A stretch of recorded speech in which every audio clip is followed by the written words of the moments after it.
Eu queria que, à medida que os irmãos encontrarem, fiquem de pé, porque eu já sei se todos encontraram. Se você ainda não encontrou, pode permanecer sentado. João 6, 28 e 29.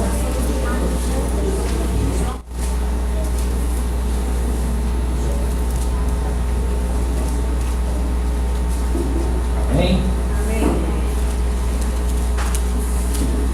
Disseram-lhe, pois, que faremos para executarmos as obras de Deus? Jesus respondeu e disse-lhes: a obra de Deus é esta, que creais naquele que ele enviou. Oremos. Senhor amado, desejamos te ouvir, ó Pai. Sussurra a tua voz ao nosso coração pela tua palavra. Em nome de Jesus nós te pedimos. Amém. Os irmãos podem sentar? Vamos. Essa passagem que Jesus está dialogando com a multidão, ela aconteceu depois de alguns milagres fantásticos. Isso aconteceu depois da multiplicação dos pães e depois do momento em que Jesus anda sobre o mar. Ele estava andando sobre o mar porque ele estava atravessando em direção a Cafarnaum. Ele estava literalmente fugindo da multidão que o pressionava. E ele, na sua obra, no seu ministério, ele precisava executar diferentes tarefas. Havia momentos que ele precisava estar no monte, havia momentos que ele estava em reuniões e encontros íntimos, como no caso de Nicodemos, que ouviu a verdade profunda da Bíblia, do reino de Deus, do Evangelho, e havia momentos que ele estava com a multidão. Então, nesse momento aqui, ele tinha atravessado o mar para afastar-se um pouco da multidão. Mas a multidão foi atrás dele. E algumas coisas me chamaram a atenção nessa passagem. Algumas coisas curiosas aconteceram aqui.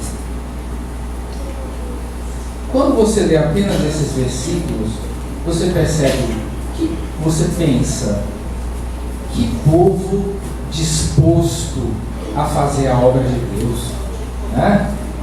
Eles estão perguntando para Jesus: que faremos para executarmos as obras de Deus?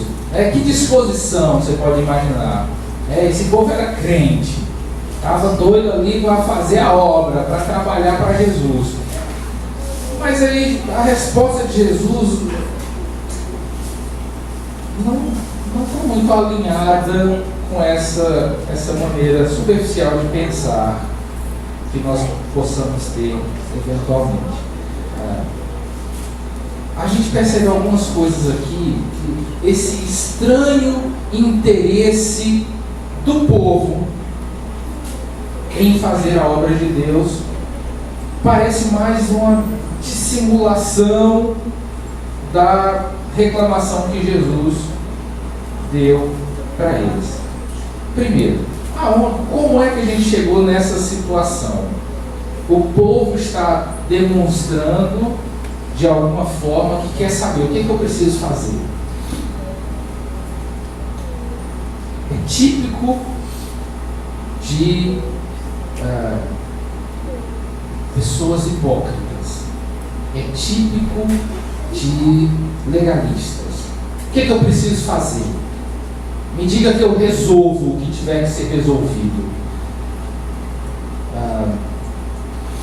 Perceba que a fala do povo, ela tem um foco muito claro, muito definido no fazer. Você percebe as palavras que eles usam. O que faremos para executarmos a obra, né? Tudo está muito resumido a fazer. E todo o judaísmo estava concentrado nisso. A lei tinha muitos preceitos, eles tinham que fazer muita coisa. E aí Jesus vem mostrar um lado da lei que ficou meio que esquecido com a tradição dos anciãos, como ele explica no Sermão da Montanha. Vocês ouviram o que foi dito: ame o seu próximo e aborreça o seu inimigo. Eu, Jesus, porém vos digo: ame os seus inimigos. Ou seja, a tradição acrescentou muita coisa à lei pura e santa de Deus. E o povo, não satisfeito com aquilo que a lei já exigia pela vontade de Deus, eles queriam fazer mais. Porque quando se faz, você tira de Deus a responsabilidade soberana da salvação. E aí a salvação passa a ser algo que depende de mim e não de Deus. O que eu preciso fazer? Diga que eu faço. Como é que eu vou para o céu? Diga que eu faço. Eu resolvo. Isso é uma forma sutil e discreta de dizer mais ou menos o seguinte: eu creio em Deus, mas eu não preciso dele. Eu me viro para me salvar. Perceba as frases, as palavras: faremos, executarmos, obra. Eu não sei se o tom é meu, mas eu sinto uma coisa meio arrogante desse povo.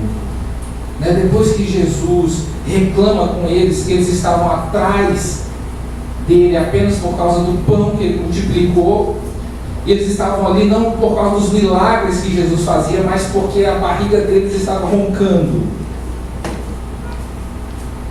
Jesus diz: vocês vêm a mim não por causa dos sinais, mas por causa do pão que eu multipliquei, que saciou vocês.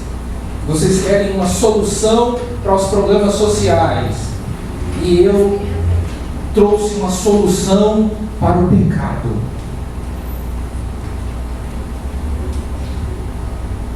A pergunta desse povo não combina com o comportamento deles. Eles queriam encher o estômago deles. Esse interesse repentino pela obra de Deus meio que soa estranho no meio do capítulo aqui. De repente eles correm atrás de Jesus para ver se ele multiplica o pão de novo, para eles encherem a barriga de novo. E quando Jesus percebe a intenção deles e escancara o pecado diante deles, quando Jesus mostra para eles quem eles são, eles começam a dissimular. E é típico da natureza humana isso. Quando nós somos confrontados com a verdade, principalmente se essa verdade vem de Deus, nós temos uma tendência natural, que parece que está no nosso DNA, de dissimular. E aí a gente diz: foi a mulher que tu me deste, foi a serpente que me enganou. A serpente não tinha quem botar a culpa, pegou em bomba.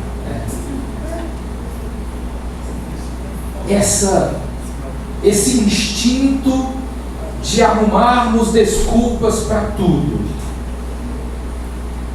E aí quando Jesus mostra para eles quem verdadeiramente eles eram, ambiciosos e egoístas que queriam apenas se fartar, não estavam interessados em nada além de encher os seus estômagos. Quando Jesus mostra isso para eles, então eles respondem. Então de repente eles se levantam e dizem: então me diga o que eu preciso fazer. O que eu preciso fazer para executar a obra de Deus? Fale. Eu sou um judeu, eu estou acostumado a fazer as coisas para Deus. Aí Jesus apresenta qual é a verdadeira obra de Deus. Jesus, ele tem o poder de sintetizar coisas complexas em pequenas frases profundas e impactantes, né? Você percebe que ele faz isso em várias passagens da Bíblia. Primeiro, quando os seguidores dele perguntam qual o maior mandamento, aí Jesus sintetiza toda a lei. A Bíblia diz que toda a lei, todo o Velho Testamento, os 39 livros do Velho Testamento se resumem em uma única frase: ame a Deus sobre todas as coisas e ao próximo como a ti mesmo. Amém. Porque o não matarás, que está na lei, você cumpre quando você ama o seu próximo. O não roubarás, que está na lei, você cumpre se você amar o seu próximo. Se você ama alguém, você não rouba ela. Se você ama uma pessoa, você não mata ela.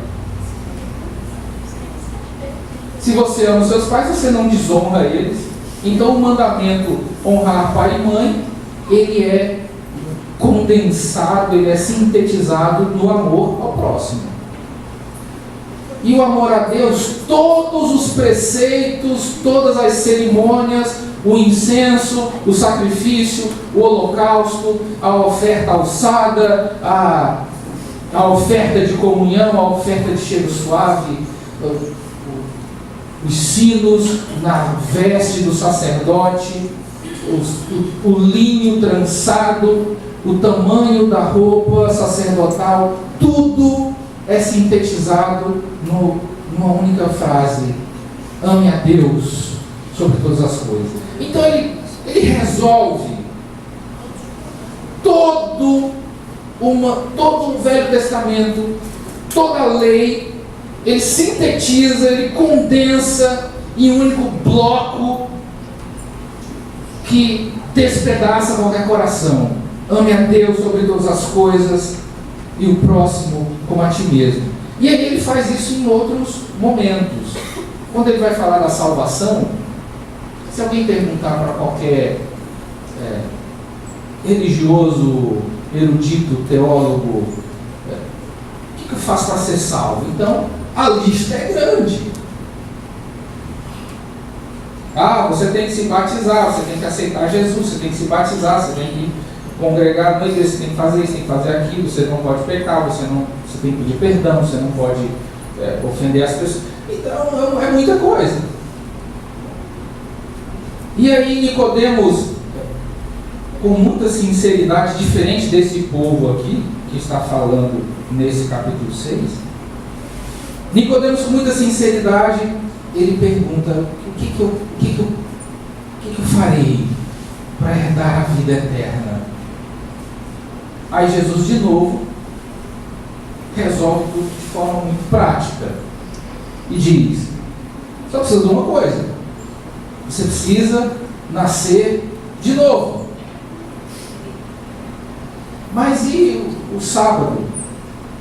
Mas e os holocaustos? Mas e o incenso? Mas e as luas novas? Não, nascer de novo. E aí tudo que os seminaristas passam em um período estudando na soteriologia, o estudo da salvação, 6 meses estudando a salvação, Jesus resume em uma frase: nasça de novo. E aí, mais uma vez, Jesus usa esse poder de síntese, de resumir as coisas e de simplificar as coisas, para falar de todo o serviço cristão. No caso de Nicodemos, ele resumiu tudo para falar sobre a salvação. No caso da religião judaica, ele resumiu tudo apenas em amar a Deus sobre todas as coisas e ao próximo a ti mesmo. E agora ele resume todo o serviço cristão em uma única frase.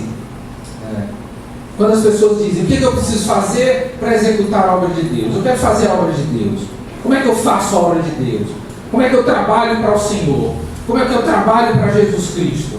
Como é que eu viro um obreiro, um dispenseiro, um mordomo das coisas de Deus?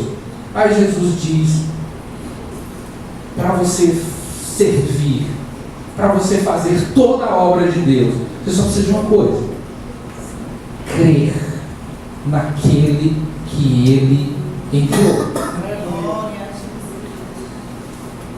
Essas passagens mostram para a gente o quanto o Evangelho é simples. A gente é que anda complicando algumas coisas. Ou seja, nessas 3 passagens que eu li, a gente viu a Bíblia toda em 3 frases. Ame a Deus sobre todas as coisas, ao próximo como a ti mesmo. Nasça de novo e creia naquele que Deus enviou. Pronto. Toda a sua vida cristã está resolvida com esses 3 versículos, com essas 3 passagens que eu parafraseei aqui.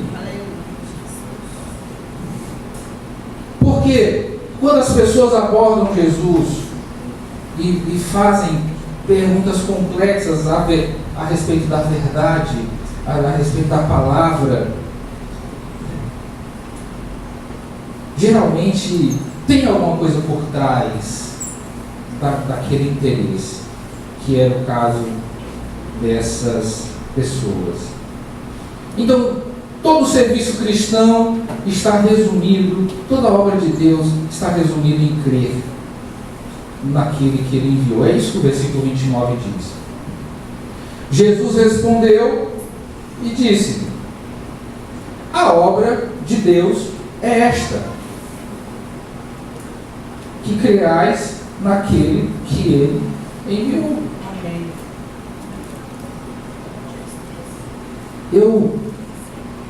Algo me aterroriza no cristianismo.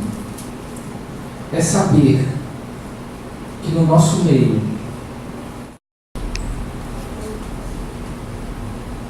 porque o que Deus espera delas é menos fazer e mais ser.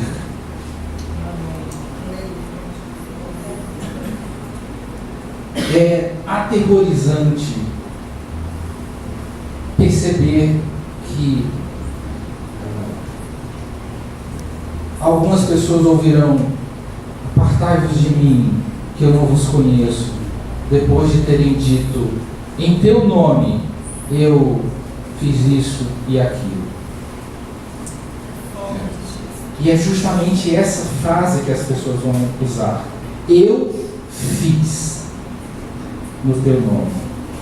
O fazer continua sendo o foco de muita gente para tentar compensar a ausência de ser.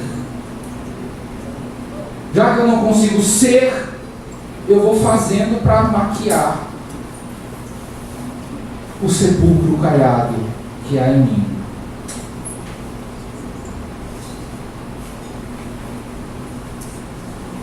Ele finaliza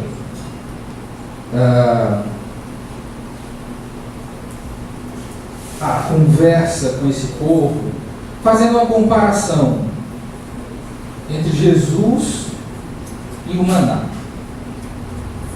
E a coisa interessante aqui, nesse ponto, imediatamente após a resposta de Jesus, que talvez não satisfez, porque eles estavam prontos para fazer muita coisa, mas não estavam prontos para ser.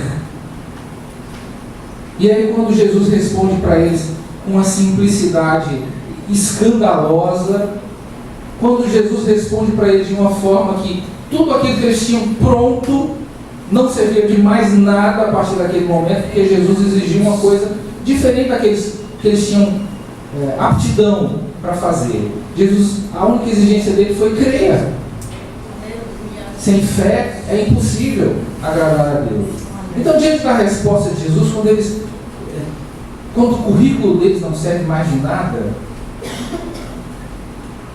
então eles questionam a autoridade de Jesus. Quem é você? Mostra-nos um sinal, porque Moisés fez cair o maná, o pão do céu, E você, o que você faz? É engraçado que eles viram Jesus multiplicando o pão. Talvez esses não viram, mas os discípulos viram ele andando sobre o mar.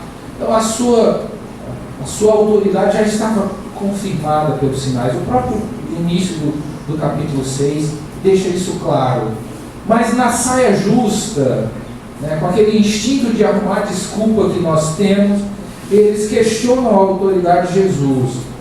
Que sinal você tem a nos mostrar para dizer para confirmar que essa palavra sua é a verdade? Ou seja, nós só precisamos crer.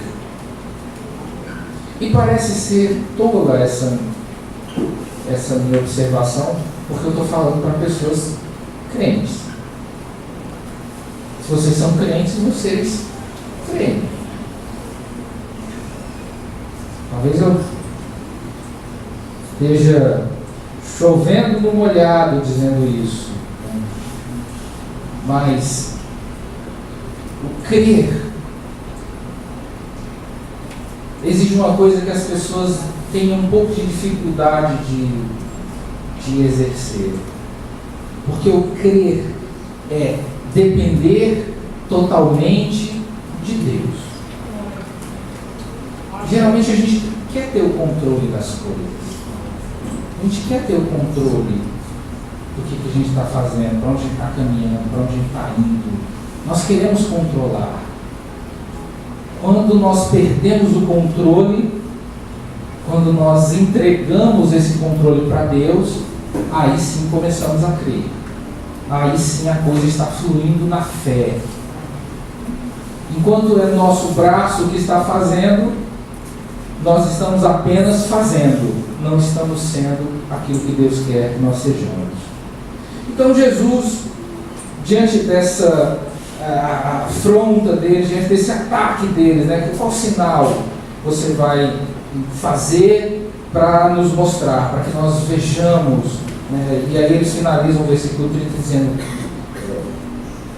que operas tu? Né? O que tu fazes?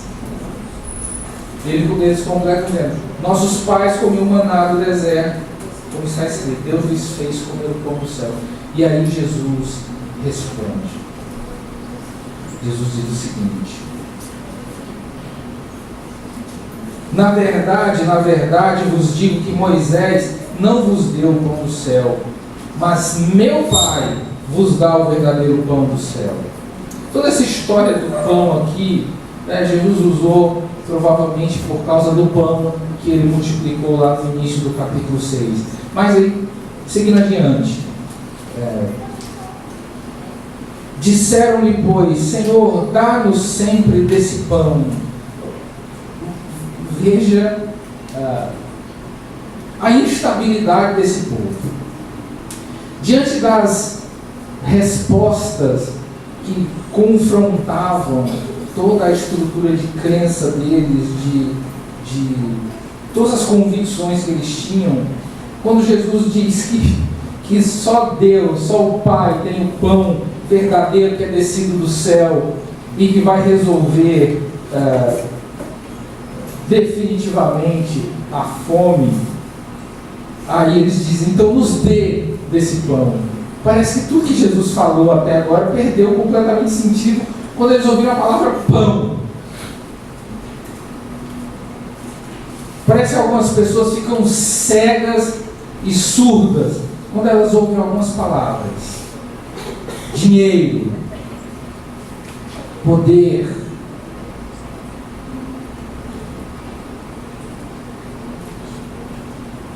elas eram pessoas superficiais, elas precisavam ver alguma coisa para poder crer em Jesus. E nesse aspecto a igreja é muito mais que feliz, porque Jesus fez uma promessa. Ele disse para os seus discípulos: vocês são felizes porque vocês me viram, mas muito mais felizes vão ser aqueles que virão, que não me viram, mas que mesmo assim creem no meu nome. Jesus está falando de você quando ele disse isso. Você é muito mais feliz porque você crê nele, mesmo sem ter visto nada do que ele fez nos dias dos apóstolos. Em segundo lugar, esse povo murmurava, como diz lá no versículo 41. Além de serem superficiais na sua fé, eles precisavam de provas, eles precisavam de sinais, eles precisavam de prodígios para crer. Eles eram murmuradores. E aí essa murmuração vai além da mera reclamação. Nesse caso específico, eles colocaram em xeque a autoridade de Jesus, expondo o passado dele. E quem é você? Você é filho de José? Você é filho de Maria? Que autoridade é essa? Eles trouxeram a origem humilde de Jesus e colocaram no debate, colocaram na conversa para desacreditar ou desmerecer as palavras de Jesus. E nós, como bons imitadores de Jesus, eventualmente passamos por essas coisas também. Quantas vezes algumas pessoas colocam em xeque a sua competência, a sua habilidade, a sua capacidade, a sua inteligência, a sua destreza, os seus dons, apontando quem você era no passado, apontando as suas limitações, os seus erros, as suas falhas cometidas no passado. Não é o caso de Jesus, eles apontam apenas a origem humilde de Jesus, filho de um carpinteiro, de uma cidade pobre, de uma vila pobre, de uma casa pobre, de uma família pobre. E põe a autoridade de Jesus em dúvida por causa da sua origem. E aí nesse final de diálogo, no versículo 35, Jesus, pela primeira vez no Evangelho, ele diz: eu sou. Versículo 35. No caso de João, Jesus usa essa expressão 7 vezes. Eu sou. Em cada um dos versículos ele diz que é uma coisa. Ele diz que ele é a luz do mundo. Ele diz que é a ressurreição e a vida. São 7 coisas. Ele diz que é a videira verdadeira. São 7 momentos do Evangelho de João que Jesus usa o termo que no hebraico é Yahvé, é o nome de Deus, o eu sou. O mesmo eu sou que Moisés ouviu da sarça é o eu sou que Jesus está dizendo aqui. Só que Jesus está dizendo em grego e Moisés ouviu em hebraico. Então esse é o primeiro eu sou dos 7 eu sou do livro de João, dos Evangelhos. E o que ele diz é: eu sou o pão da vida. O que vocês comeram no deserto era uma sombra daquilo que eu sou de verdade. Quando ele diz eu sou o pão da vida, seria nos dias de hoje, seria como se ele dissesse que eu sou alimento. A palavra pão aqui era a principal fonte de alimento do povo naquela época. Mas o que Jesus está dizendo não é que ele é pão, trigo, fermento, não é isso. Jesus está dizendo o seguinte: da mesma forma que ninguém sobrevive sem comida, ninguém sobrevive sem Jesus. Você passa um dia sem comer, você começa, o seu humor é alterado. Você passa 2 dias sem comer, você começa a ter algumas vertigens, a vista escurece, dependendo da atividade que você faz. Com 3 dias sem comer, algumas atividades simples já começam a ficar difíceis de serem feitas. Suas juntas começam a doer. Qualquer coisa te dá taquicardia, seu corpo não responde mais muito bem. E do 4º dia em diante, provavelmente a pessoa só consiga ficar deitada, dependendo do organismo de cada pessoa. Provavelmente depois de 20 dias no máximo, a pessoa vem a óbito, dependendo de quanta reserva de calorias ela tenha. Então, ninguém sobrevive sem alimento. E Jesus está dizendo isso. A palavra de Jesus é: eu sou essencial para a vida de vocês. Eu sou insubstituível. Eu sou fundamental para que vocês sobrevivam, para que vocês existam, para que vocês vivam. Eu sou o pão. Eu alimento vocês. Sem mim, vocês morrem.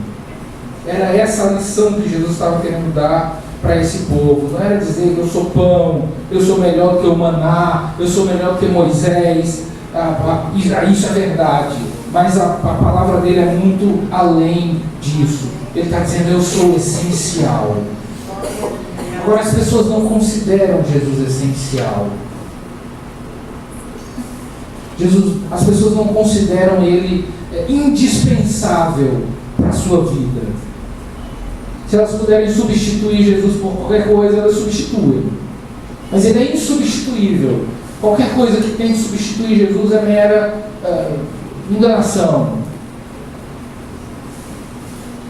Quando ele diz: eu sou o pão, ele está dizendo que, assim como as coisas são essenciais para se viver, água, ele diz: eu sou a água da vida. Luz, sem luz não há existência. Se todos fossem presos dentro de um ambiente fechado, sem luz do sol, certamente não se viveria muito tempo, mesmo com comida e mesmo com água. A falta de luz mataria.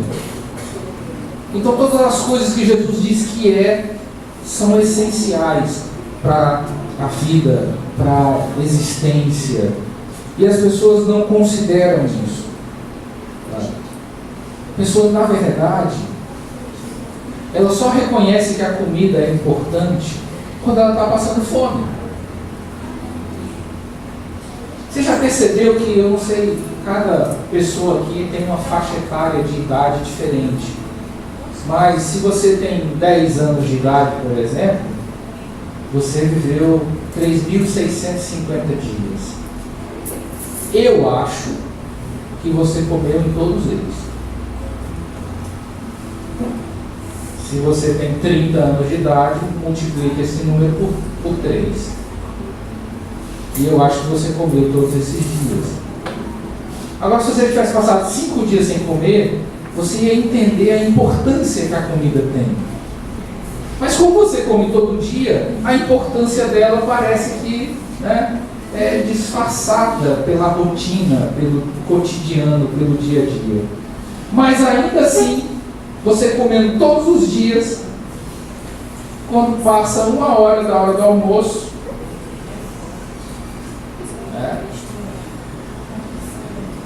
eu mesmo fico violento. É outra pessoa dentro de mim.